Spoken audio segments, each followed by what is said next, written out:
Face aux inondations, aux tremblements de terre et à la guerre, ADRA se montre solidaire et répond aux urgences mondiales avec amour.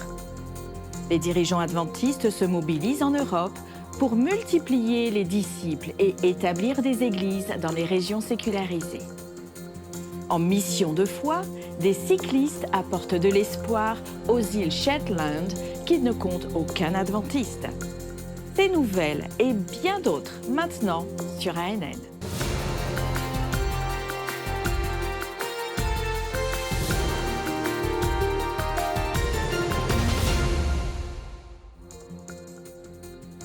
Dans un monde sujet à des catastrophes et à des conflits, ADRA est présente et apporte une aide à ceux qui en ont le plus besoin. Le 11 mai, l'Église adventiste du 7e jour a mis en avant le sabbat de l'offrande pour les catastrophes et la famine, afin de soutenir les efforts constants pour secourir dans le monde entier. La générosité mondiale continue de faire avancer la mission d'ADRA. Les urgences de toutes sortes ont marqué les temps récents, et la réponse humanitaire de l'ONG adventiste fait la différence.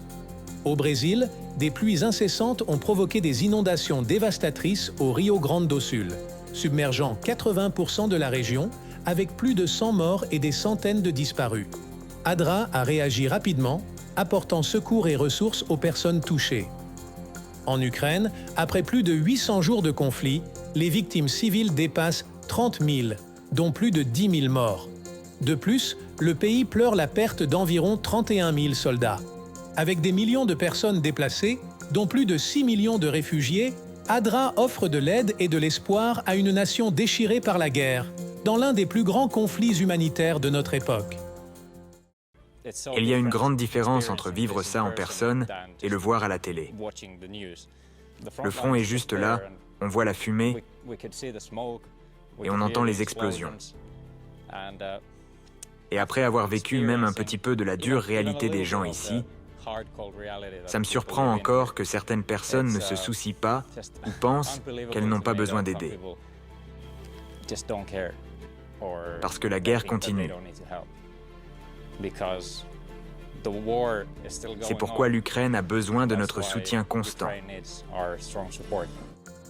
Les tremblements de terre en Turquie et en Syrie ont laissé un bilan dévastateur de plus de 20 000 morts. ADRA a rapidement mobilisé des ressources pour venir en aide aux victimes de ces séismes dévastateurs, alors que la région peine à se reconstruire après la tragédie. Les ouragans ont ravagé le Mexique, mais pas l'esprit de son peuple. ADRA renforce son engagement envers la reconstruction et la résilience. En Inde, des cyclones violents ont mis à l'épreuve la force de millions de personnes. ADRA était présent, offrant abri et soutien vital aux familles touchées. En Afrique, la sécheresse et la famine menacent l'avenir, mettant des millions de personnes en danger de famine. La situation est exacerbée par la guerre au Soudan et les sécheresses sévères dans des pays comme le Zimbabwe et la Zambie. ADRA lutte contre ces crises, fournissant de l'eau et de la nourriture et en semant l'espoir sur ces terres arides. Au-delà de ces séquences tragiques, une vague d'urgence s'est propagée ces derniers mois à travers le monde.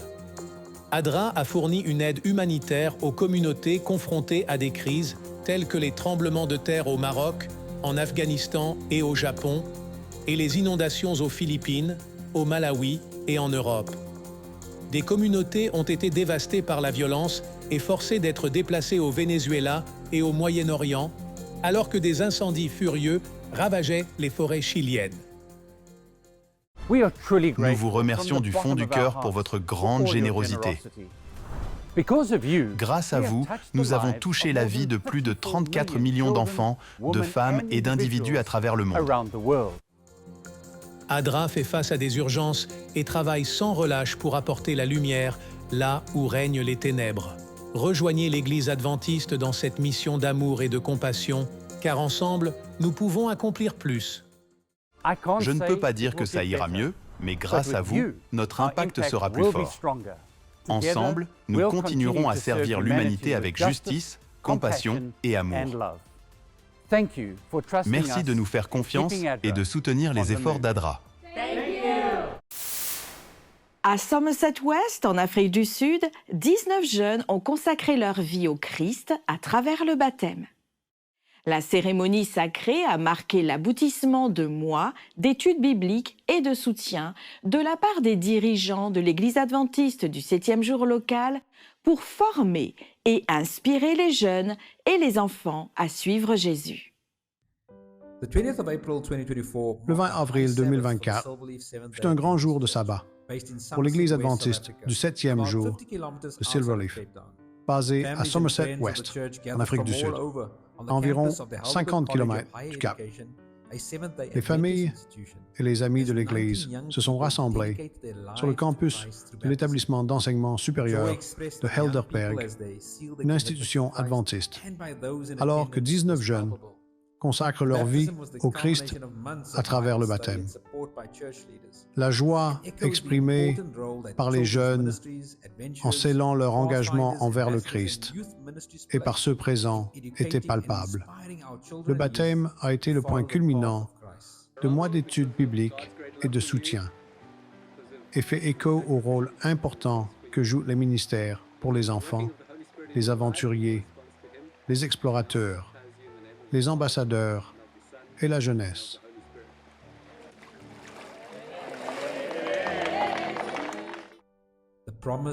Qui inspire nos jeunes à suivre le chemin du Christ.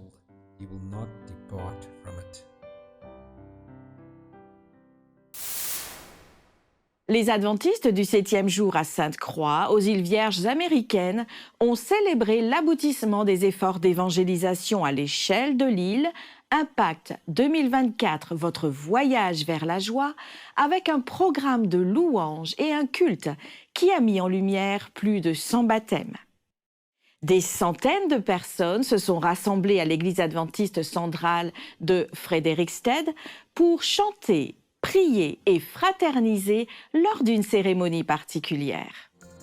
Pendant les 2 semaines de la campagne d'évangélisation, des évangélistes invités et des dirigeants du ministère de la musique des États-Unis ont tenu des réunions en soirée dans 4 lieux de culte représentant les principaux districts de Sainte-Croix.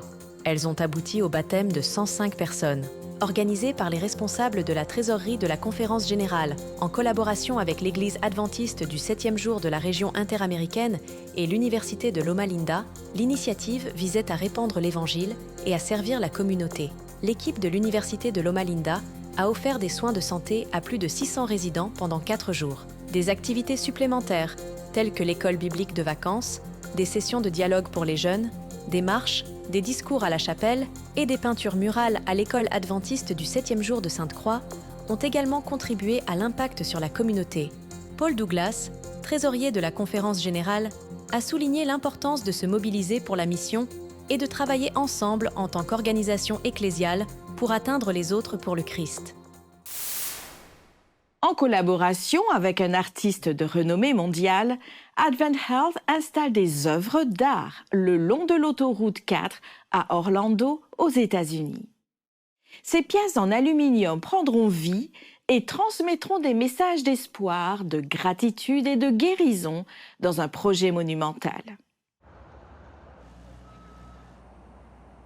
C'est un jour très excitant car après un long travail assidu, nous installons aujourd'hui une œuvre d'art sur notre garage de la Tour de l'Innovation avec l'artiste Jeffer. Advent Health m'a donné l'opportunité de partager ce que l'art peut apporter à la communauté, comment il influence nos émotions, et de l'utiliser comme moyen de guérison. À Advent Health, nous croyons que la guérison ne se produit pas seulement dans les murs de nos hôpitaux, mais nous guérissons aussi dans nos communautés. C'est dans cet esprit que cette œuvre d'art va être installée le long de l'autoroute 4. Ce que vous verrez au cours des 30-60 prochains jours est une série de ces cartes en aluminium pliées en forme d'origami, qui sont des métaphores de cartes de vœux qui seront dispersées sur toute la façade du bâtiment. Ce que vous verrez au cours des 30-60 prochains jours est une série de ces cartes en aluminium pliées en forme d'origami, qui sont des métaphores de cartes de vœux qui seront dispersées sur toute la façade du bâtiment. C'est visible pour tout le monde et ce sera un reflet des remerciements, des cartes et des notes que nos soignants reçoivent et peuvent recevoir. Ils offrent un moyen de guérison et nous voulions leur dire merci. C'est plus qu'un projet d'art public, c'est vraiment un merci à la communauté et à ceux qui nous guérissent. Dans l'épisode de Mission 150, nous explorons aujourd'hui l'héritage de John N. Andrews, dont le voyage missionnaire en Europe en 1874 a marqué une étape importante. Découvrez les histoires remarquables de ses successeurs qui ont poursuivi sa mission avec un dévouement et une passion inébranlables.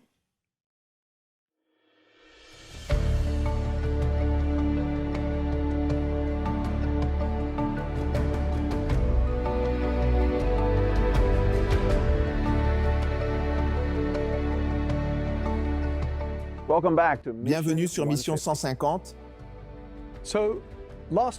La semaine dernière, nous avons parlé de John Andrews. Nous avons vu qu'il a décidé d'aller en Europe en tant que missionnaire. Mais en raison du surmenage et parce qu'il dépensait tout son argent dans le travail sans même se nourrir, il est tombé malade et mourut de la tuberculose.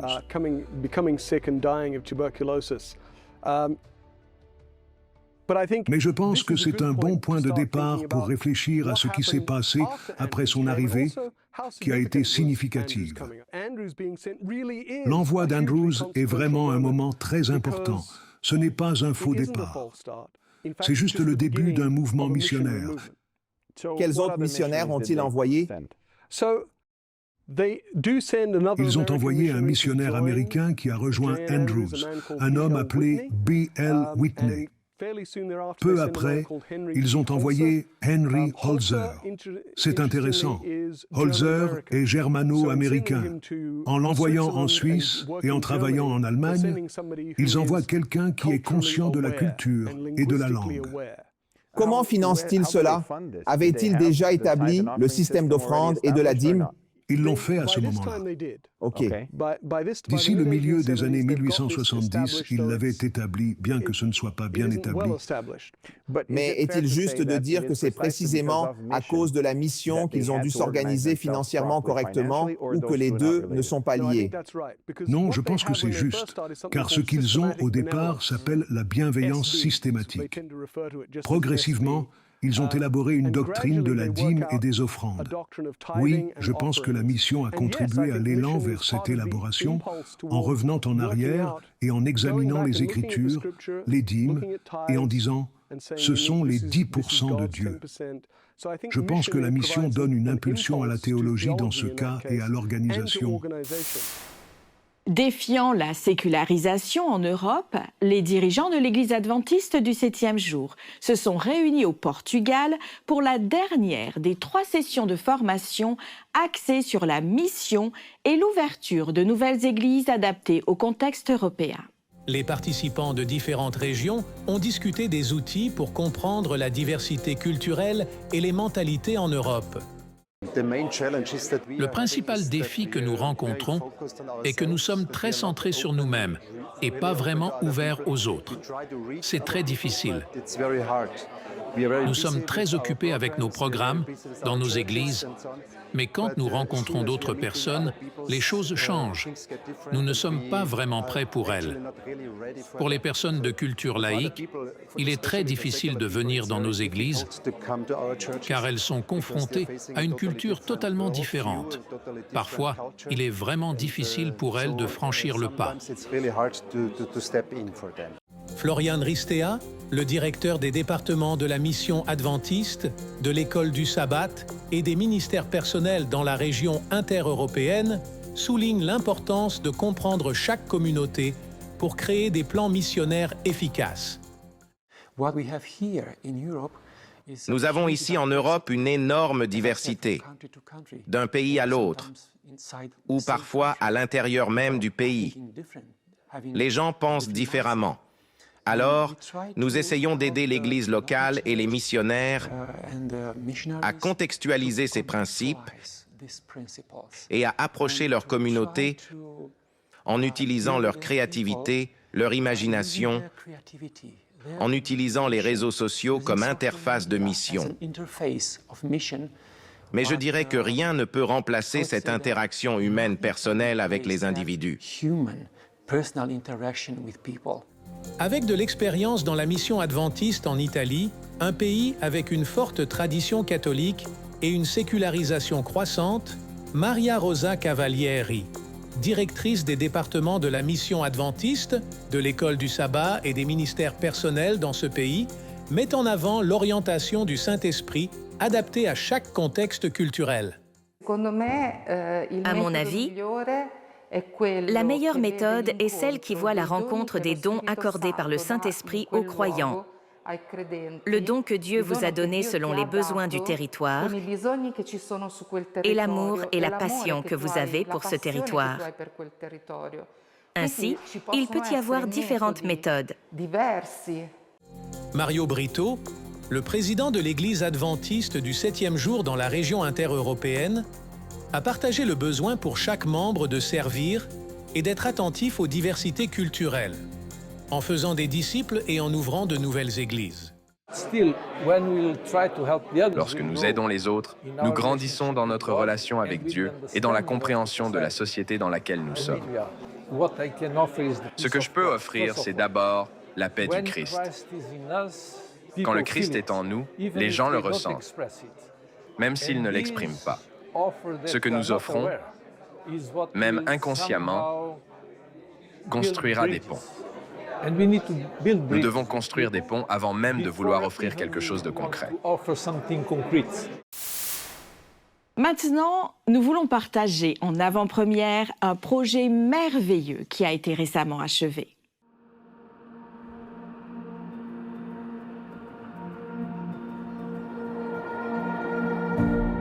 Venez avec moi et découvrez un endroit fascinant.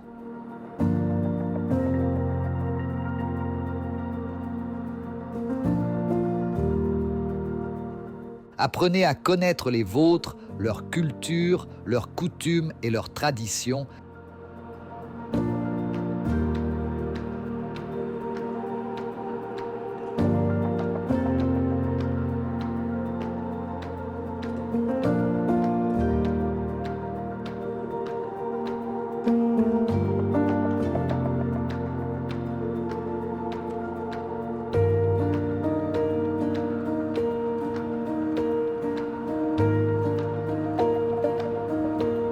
Et assistez aussi à ce que Dieu fait dans cette région.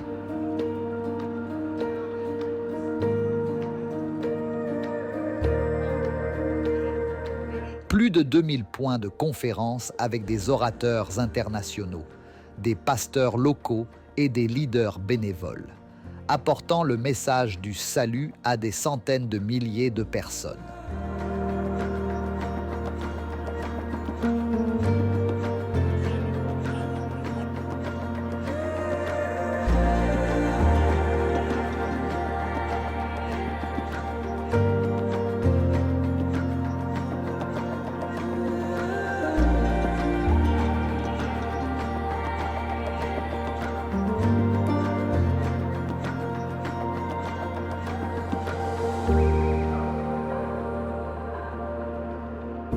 Des pasteurs locaux et des leaders bénévoles, apportant le message du salut à des centaines de milliers de personnes.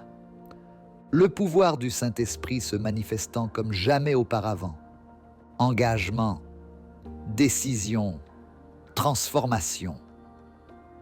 Une Église entière comprend les vérités bibliques, en particulier celle du sabbat.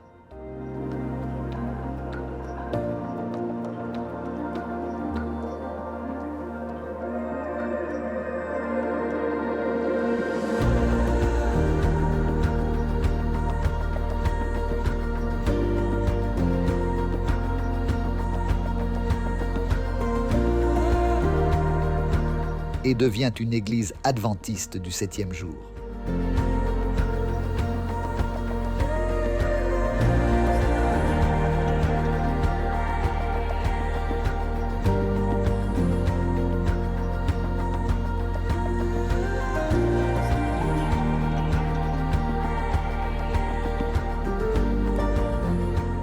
La chaleur était écrasante. Aussi, après le baptême, les enfants ont célébré dans la piscine. Cette joie enfantine est une belle métaphore de la joie dans le ciel pour les pécheurs qui se repentent et acceptent Jésus comme leur sauveur et Seigneur.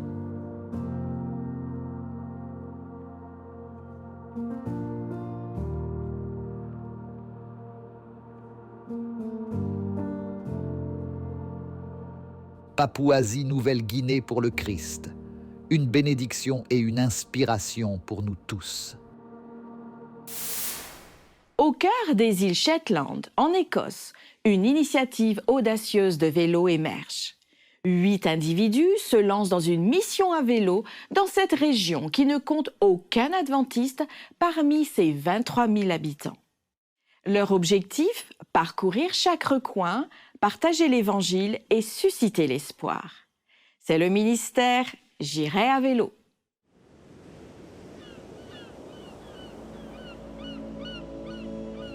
Nous sommes venus dans les îles Shetland. La raison en est qu'il y a 23 000 habitants ici. Et pas un seul adventiste. Nous voulons parler de l'Évangile et aimerions qu'il soit prêt pour le retour de Jésus. Les îles Shetland font partie de l'Écosse et constituent la partie la plus septentrionale du Royaume-Uni. Anthony Kent, secrétaire adjoint du ministère pastoral au sein de la Conférence générale, a constitué une petite équipe de pasteurs d'Écosse et du Royaume-Uni pour passer une semaine à vélo à travers les îles, afin de parler de Jésus aux habitants et de distribuer de la littérature chrétienne. Après une nuit de ferry pour atteindre les îles, l'équipe s'est préparée à partir à la rencontre de ses contemporains au sein d'une société moderne sans Dieu. Selon nos sources, il n'y a pas de membres adventistes aux îles Shetland. Quelle est la démarche à suivre pour essayer d'établir un contact? Que feraient Paul et ses associés s'ils entreprenaient un voyage missionnaire, débarquaient à Lerwick et commençaient par les îles Shetland? Peut-être que Paul aurait lui aussi utilisé une bicyclette pour partager Jésus avec ses habitants aujourd'hui. L'équipe s'est mise à parcourir toutes les rues habitées, s'arrêtant chez tous ceux qu'elle rencontrait. Comme l'apôtre Paul, Anthony et son équipe ont enduré des épreuves dues au vent, à la pluie et à des collines à gravir. Il fait froid, oh il fait froid. Mais c'est un plaisir car les gens ont le cœur ouvert. Le temps est glacial, mais les personnes sont chaleureuses. Louons Dieu pour cela. Ce n'est pas notre première randonnée cycliste, j'irai. Anthony a déjà organisé une randonnée pastorale à vélo de Washington DC à Saint-Louis, ainsi qu'en Australie. Nous avons découvert que c'est un excellent moyen d'entamer des conversations importantes, mais brèves, et de partager l'Évangile. Cela a fonctionné dans le passé, et nous avons pensé tenter l'expérience dans les îles Shetland. Les îles Shetland ont été choisies pour cette randonnée pour une raison particulière. Un homme nommé Philip Ricky a immigré d'Écosse en Australie à la fin des années 1800. Il a parcouru des milliers de kilomètres à vélo autour de l'Australie, partageant l'Évangile à tous ceux qu'il croisait. L'une de ces personnes était l'arrière-arrière-grand-père d'Anthony Kent. Philip Ricky s'est approché de lui à bicyclette et a partagé avec lui le grand espoir, ce qui a complètement transformé sa vie. Aujourd'hui, notre famille compte 7 générations d'adventistes grâce à ce merveilleux ministère de Philip Ricky. Notre rêve était de ramener dans son pays d'origine l'esprit de Philip Ricky et son désir de conduire les gens au Christ. Suivant l'héritage de Philip Ricky, l'équipe s'est inspirée de l'appel de Jésus à aller jusqu'aux extrémités de la terre et l'a appliqué à son travail dans les Shetland. Nous sommes littéralement partis de l'extrême sud des îles Shetland jusqu'à Sunburg. Et nous sommes rendus jusqu'au nord, aussi loin que nous pouvions rouler. D'une mer à l'autre, en quelque sorte. Nous ne nous sommes pas contentés de rester sur les routes principales. Volontairement, nous sommes passés devant des maisons. Nous avons vu des gens sortir se promener, qu'ils coupent leur gazon, sortent leur linge, promènent leurs chiens, cultivent la terre ou travaillent en extérieur. Nous sommes allés vers eux dès que l'occasion se montrait disponible et avons eu de merveilleux échanges avec eux. Bien que ce ne soit pas leur façon habituelle de témoigner, ils ont vu l'intérêt d'essayer des méthodes uniques de ministère. Nous avons ici un groupe de pasteurs. Ce ne sont pas des cyclistes, mais ils sont prêts à aller jusqu'au bout du monde, même si cela signifie rouler à vélo par un temps humide, froid et venteux. si cela peut conduire ne serait-ce qu'une personne à Jésus. Mon rêve est que nos regards se tournent vers des lieux non encore touchés, là où nous n'avons pas encore de croyants adventistes du 7e jour, et que tout soit mis en œuvre pour tenter de les atteindre. Merci de prier pour des ministères tels que la randonnée à vélo Giret et d'autres à travers le monde qui utilisent des méthodes uniques de ministère pour atteindre ceux qui ne sont pas atteints. Merci pour votre soutien à la mission. Sur ces histoires inspirantes, touchantes et réconfortantes, nous concluons les actualités ANN de cette semaine. Merci de nous avoir suivis et rejoignez-nous la semaine prochaine pour plus de nouvelles du siège de l'Église adventiste du 7e jour. Saviez-vous que l'Église adventiste a une chaîne YouTube où vous pouvez regarder ANN Vidéo, ANN in Depth et plein d'autres vidéos étonnantes sur la prophétie, la santé et l'étude de la Bible? Cliquez sur le bouton S'abonner pour ne jamais manquer une nouvelle vidéo. Vous pouvez également nous laisser un commentaire ou un sujet de prière car notre équipe prie pour vous. Et avant de nous quitter, voici une bonne nouvelle tirée de Romains 15 au verset 13. Que le Dieu de l'espérance vous remplisse de toute joie et de toute paix dans la foi, pour que vous abondiez en espérance par la puissance du Saint-Esprit. Ainsi s'achève notre programme de cette semaine. N'oubliez pas que vous pouvez toujours visiter adventiste.news/fr pour des nouvelles quotidiennes et des vidéos. À la semaine prochaine pour d'autres nouvelles de foi, d'amour et d'espérance. Que Dieu vous bénisse.